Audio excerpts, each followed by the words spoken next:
Madame, Monsieur, bonsoir, bienvenue dans le 20h de TRI TV. Voici les titres. 16 juin, journée de l'enfant africain. Cette année encore, le Burkina Faso n'est pas en marge de cette 31e édition. L'occasion est tout indiquée pour identifier les difficultés auxquelles les plus jeunes sont soumis et tenter d'y remédier. Projet de construction du centre hospitalier universitaire de référence de Bobo-Dioulasso. Le ministre de la Santé a procédé ce jour à la signature des plans architecturaux. Le démarrage des travaux est prévu pour au plus tard fin 2021.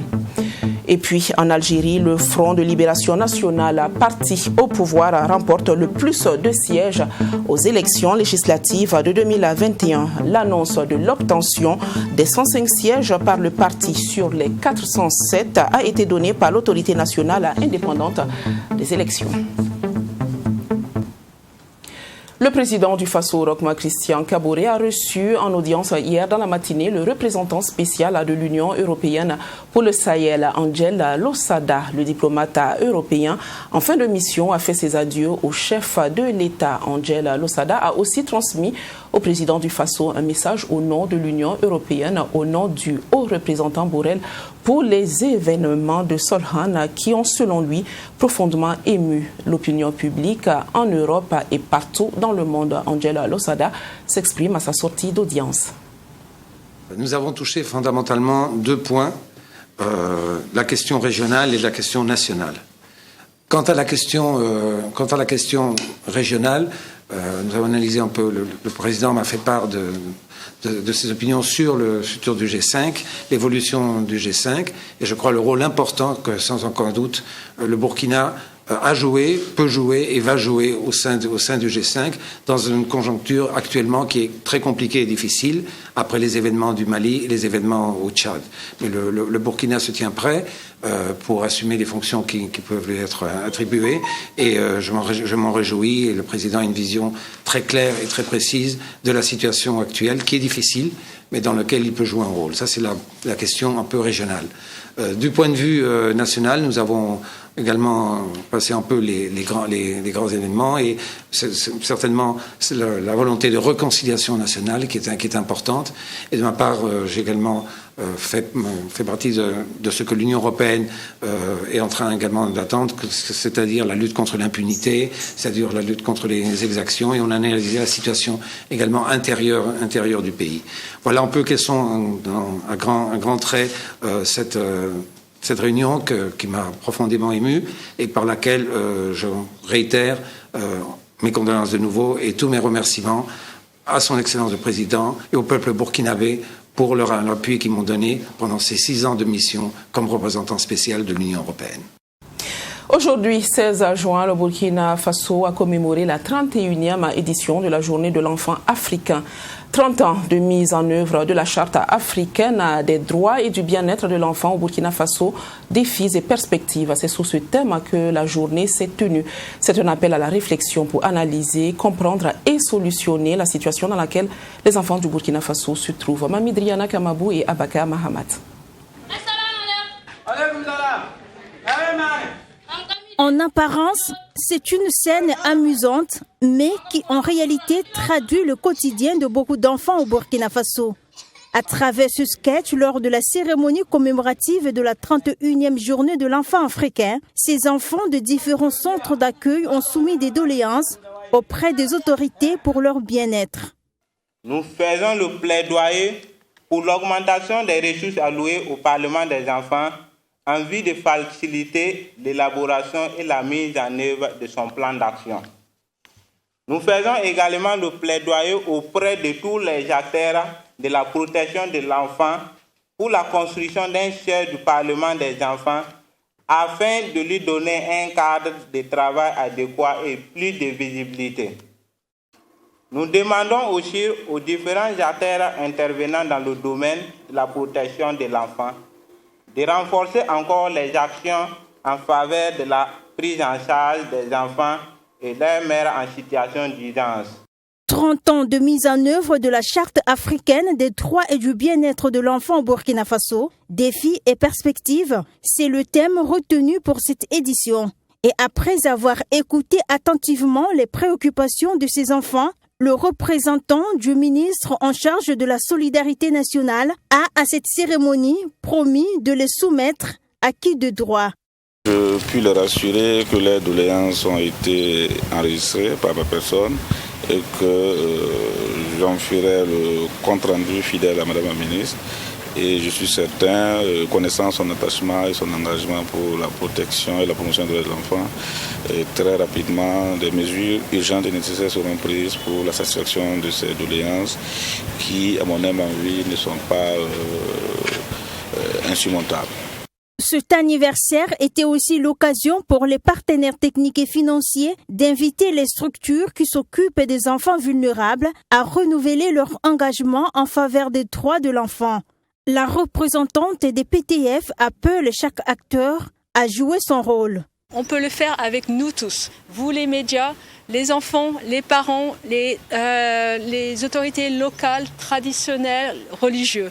Donc si j'ai un appel aujourd'hui, c'est vraiment, j'espère que vous avez écouté ce que les enfants ont demandé et qu'on travaille tous ensemble pour essayer d'aboutir à un résultat qui va les satisfaire l'année prochaine. Le Burkina Faso a fait des progrès dans la protection et la promotion des droits de l'enfant en dépit des défis économiques, socioculturels, sanitaires et sécuritaires auxquels il demeure confronté.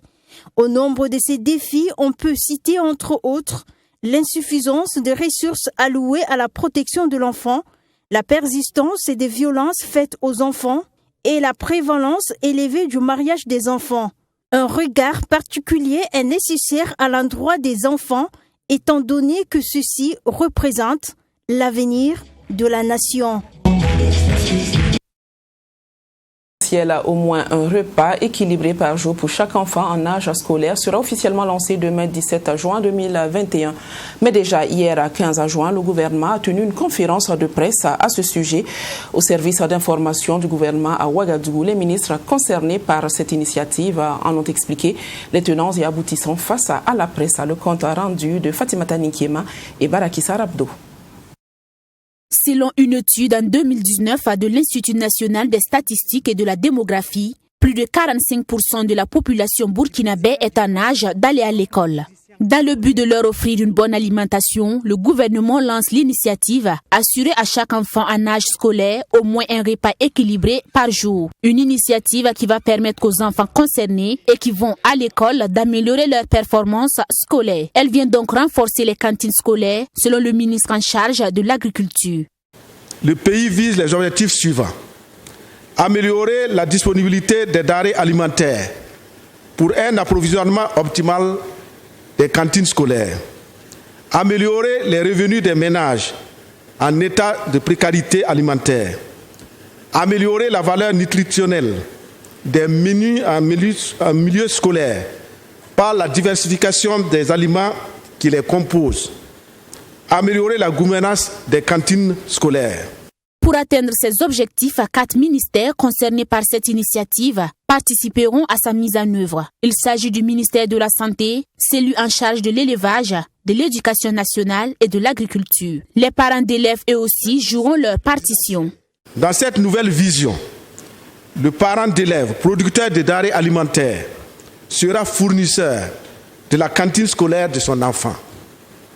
Une implication avec une double portée. En effet, en plus de pouvoir écouler aisément sa production et améliorer ses revenus, il donne l'assurance à son enfant d'avoir au moins un repas équilibré par jour.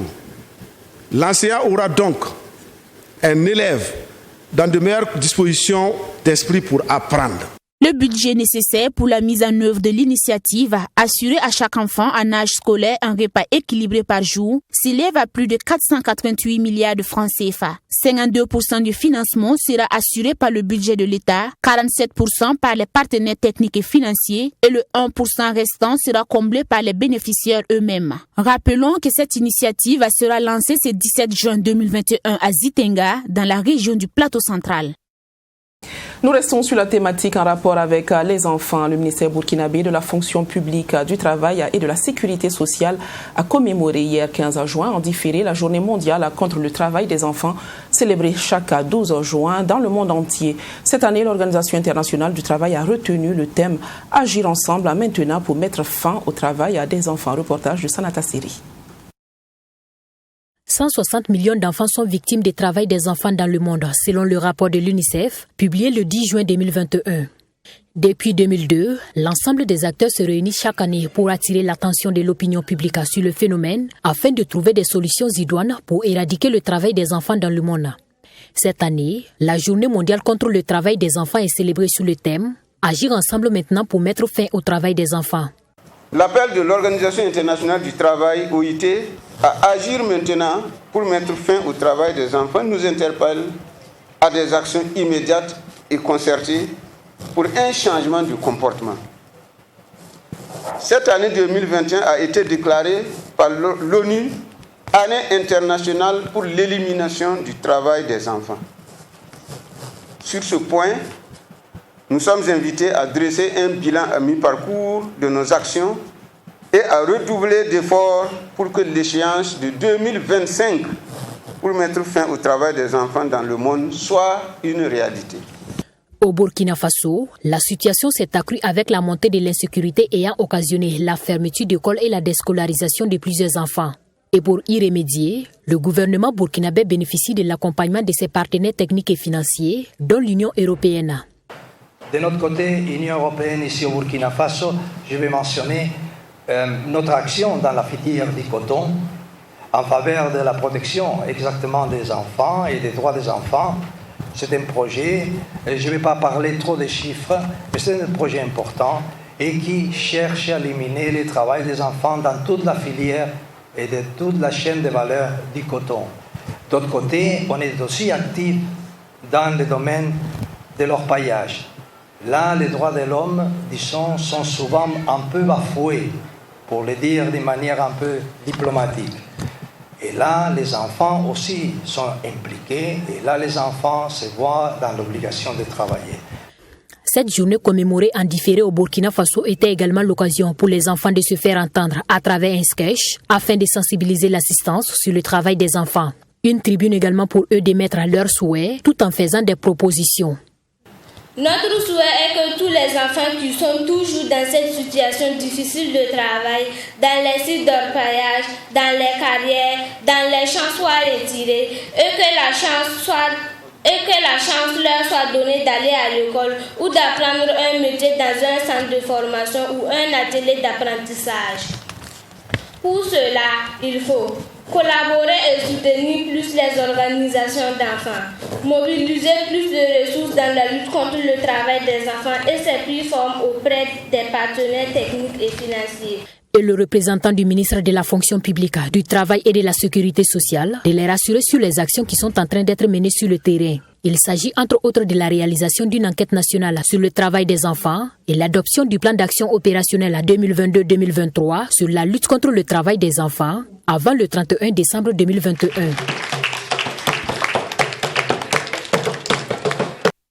Le centre hospitalier universitaire de référence de Bobo-Dioulasso sortira probablement de terre d'ici à la fin d'année.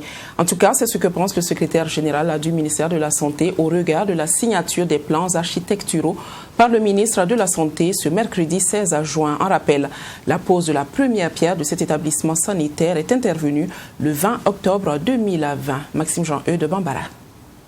Le secrétaire général du ministère de la Santé procédant à la signature des plans architecturaux du nouveau centre hospitalier universitaire de Bobo-Dioulasso avec la partie chinoise. Une grande étape qui, selon le docteur Wilfried Ouedraogo, va permettre à la partie chinoise de procéder désormais au recrutement de l'entreprise pour la réalisation de ce deuxième centre hospitalier universitaire de Bobo-Dioulasso. Et nous, de notre côté aussi, nous allons finaliser la préparation de la plateforme qui devrait abriter l'infrastructure et nous sommes dans la dynamique de faire en sorte qu'avant la fin de l'année 2021, on puisse entamer les travaux de construction.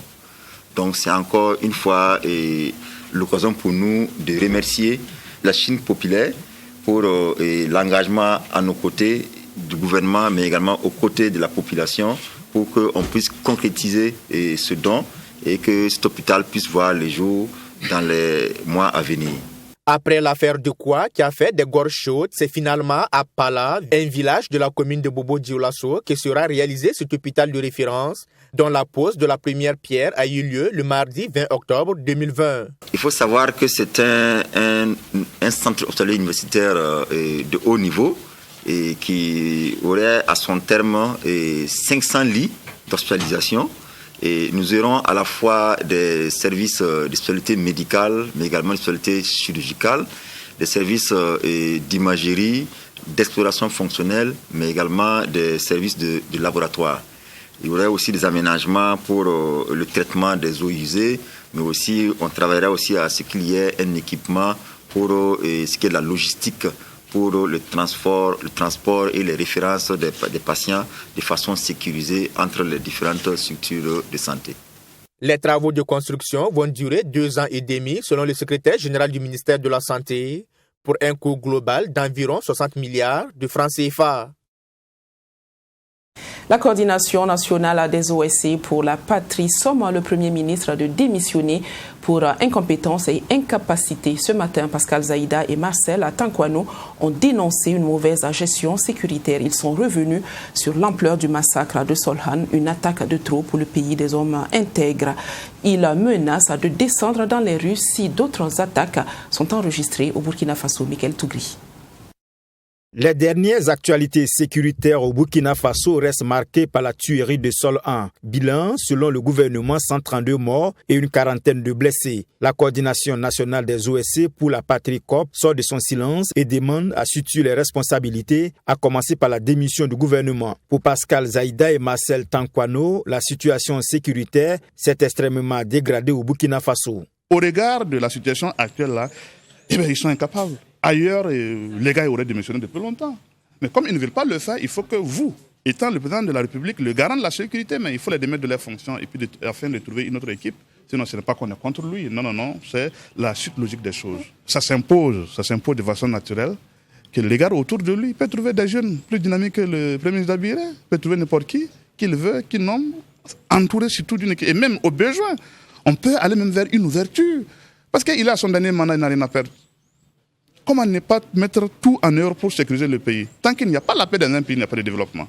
Solhan est situé dans la province du Yaga, à 15 km du chef-lieu de province, Seba, où est positionné un détachement militaire qui est resté inopérant. Face à ce massacre des groupes armés, la COP de Pascal Zaïda et Marcel Tankwano menacent d'appeler les populations dans les rues si d'autres tueries sont enregistrées au Burkina Faso. On va insister là-dessus pour dire qu'il est plus important au président du Faso, dès à présent, de trouver une solution pour faire face à cette menace terroriste. Alors, comme on le dit, nous avons également des moyens constitutionnels qui nous garantissent cette liberté de manifester.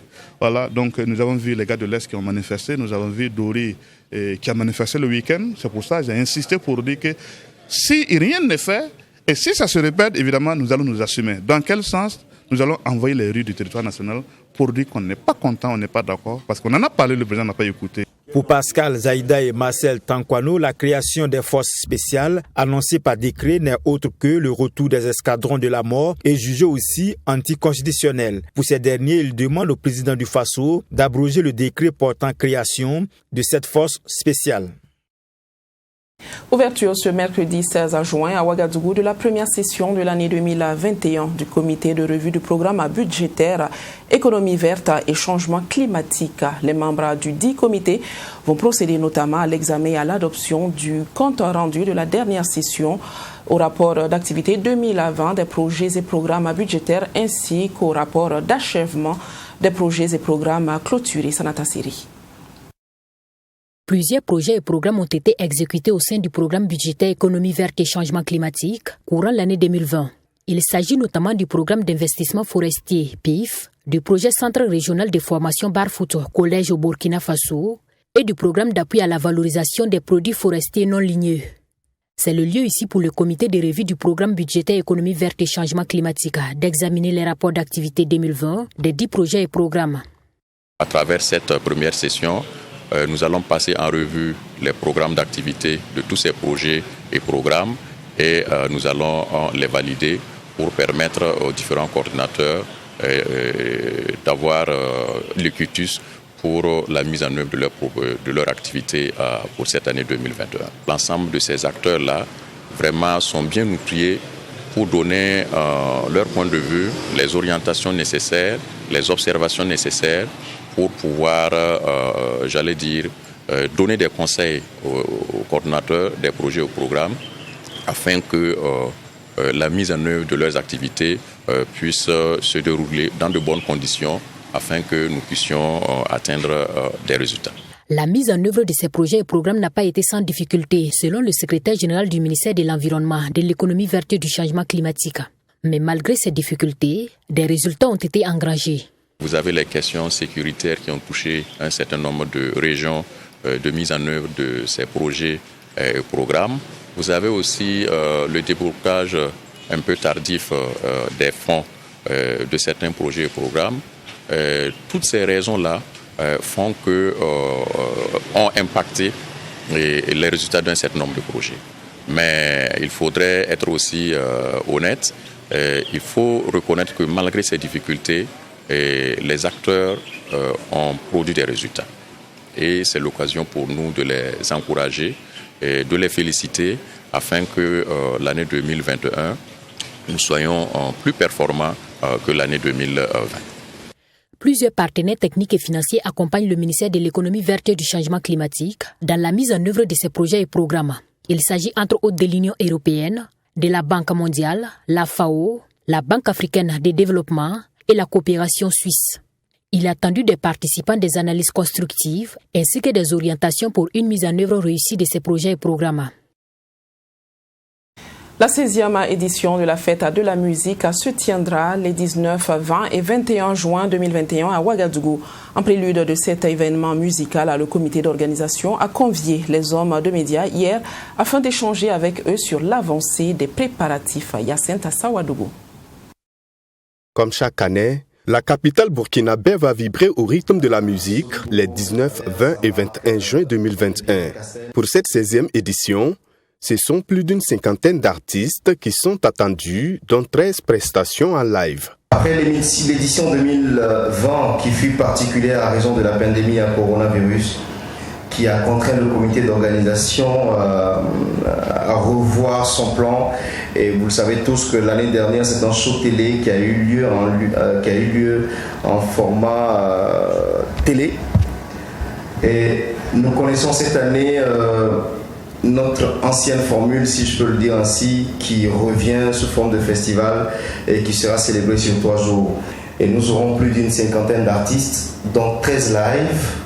Et à ce titre, nous pouvons citer des artistes comme Kayaroto, Aude, Sagaden, Kalam, Zedmo, Amiti Myria, Jean Zoé, Feiti Baby qui nous vient de Bobo du Lasso, Maï Lengani, Wendabo, Patrick Cabré, Doncha et le groupe invité qui nous vient de la Côte d'Ivoire, c'est Magic Diesel. Selon le promoteur du festival, la programmation des artistes est faite de façon successive pour permettre à d'autres qui n'ont pas encore participé à ce festival de pouvoir s'exprimer. Nous avons dit tout simplement qu'un artiste qui a joué à la fête de la musique, si ce n'est pas 3 ans minimum, il ne revient plus sur la fête de la musique. Parce que nous avons tellement d'artistes au Burkina Faso qu'il faut permettre à tout le monde de pouvoir s'exprimer. Tous ceux qui font de la musique de pouvoir s'exprimer, c'est leur fête avant tout. Si nous ne fixons pas ces critères-là, malheureusement chaque année, on verra les artistes qui vont revenir et vous-même, la presse, vous allez dire oui, c'est les mêmes qui reviennent, c'est par affinité. Si tu n'es pas en bon terme avec quelqu'un du comité, tu ne peux pas jouer à la fête de la musique. Donc pour éviter tout cela, la règle elle est toute simple. Quand vous jouez, rendez-vous dans 3 ans minimum. Donc quand vous regardez sur la liste des artistes qui sont là, il n'y a pas un artiste qui a joué en moins de 3 ans. Rappelons que la fête de la musique est un événement d'envergure internationale célébré chaque 21 juin. Elle a été lancée le 21 juin 1982 par Jack Lang, ministre français de la Culture. Comme annoncé en titre, le Front de Libération Nationale a remporté le plus de sièges aux élections législatives en Algérie. Organisé samedi, a annoncé mardi 15 juin l'autorité nationale indépendante des élections. Il arrive en tête avec 105 sièges sur 407. La principale formation islamiste du pays, le mouvement de la Société pour la paix, qui avait revendiqué la victoire, arrive troisième avec 64 sièges. Pas de changement de pouvoir en Algérie et une participation faible. C'est le résumé de l'élection législative de samedi. Le parti au pouvoir en Algérie, le FLN, est en tête avec 105 sièges sur 407. Sa victoire constitue une surprise car le FLN était considéré comme moribond en raison de sa compromission avec le président déchu Abdelaziz Bouteflika, poussé à la démission en 2019 par un mouvement de contestation inédit. La principale formation islamiste du pays, le mouvement de la Société pour la paix, qui avait revendiqué la victoire à l'issue du scrutin, arrive troisième avec 64 sièges. À noter enfin que sur plus de 24 millions d'électeurs, seuls 5,6 millions ont voté. Et puis c'est la fin de cette édition. Nous nous quittons sur la photographie de cet ingénieux pont de bois de poids dans le Boulkiemde. Très atypique, il s'étend sur 150 mètres de long. Fait de bois attaché à l'aide de fils de fer, il se tient au-dessus d'un cours d'eau profond d'à peu près 2 mètres. Le pont existe depuis une soixantaine d'années et a subi plusieurs réfections. Je vous donne rendez-vous demain 20h pour de nouvelles actualités. Restez en notre compagnie, le programme continue. Tout de suite, vous avez Sport 3 Amoré avec Yacinthe Sawadogo. À demain, bonsoir.